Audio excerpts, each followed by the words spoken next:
The man took just one sip of the special soup made by the boy, and in the next instant thick black hair began sprouting from his bald head. After 30 years, this scene left the finest chefs in the room completely stunned.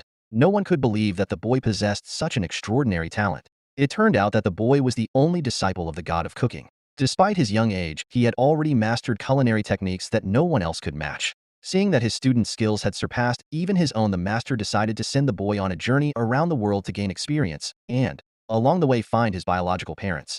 Upon descending from the mountain, the boy, looking for something to eat, arrived at a restaurant and asked for the position of head chef. However, the beautiful restaurant owner looked him up and down and laughed, saying that he wasn't even tall enough to reach the stove and that he should come back when he grew up. Undeterred, the boy confidently claimed that in just 3 days he could turn her restaurant into the most popular one in the city. The owner couldn't help but burst into laughter, dismissing him as nothing more than a boastful child.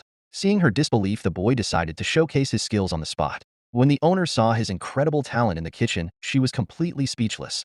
She had never imagined that the little boy truly had such exceptional abilities. Coincidentally, the annual God of Cooking tournament was set to take place the very next day. Wanting to test him further, the owner had him participate as an assistant to the restaurant's head chef. However, the chef, blinded by jealousy, looked down on the boy. He immediately declared that the child was nothing more than a brat who had no right to be his assistant.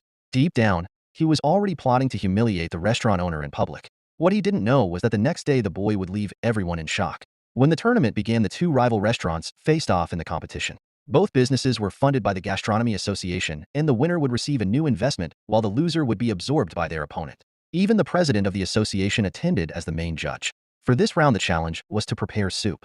The rival restaurant's chef pulled out his secret weapon, an ancient legendary pot rumored to make anything cooked in it incredibly delicious. Upon seeing this, the boy's chef panicked. He was well aware of his own mediocre skills and feared embarrassing himself in front of everyone, so much so that he didn't even dare step onto the stage. Just as the judge was about to declare their loss by default, the boy made his move and revealed his secret technique. The audience gasped in disbelief. Some even laughed at him, saying he was just a child and couldn't possibly possess such advanced skills. However, when they saw the soup's appearance, the crowd erupted in laughter again. By the moment the bald judge tasted it, thick black hair suddenly began growing on his head, something that hadn't happened in 30 years.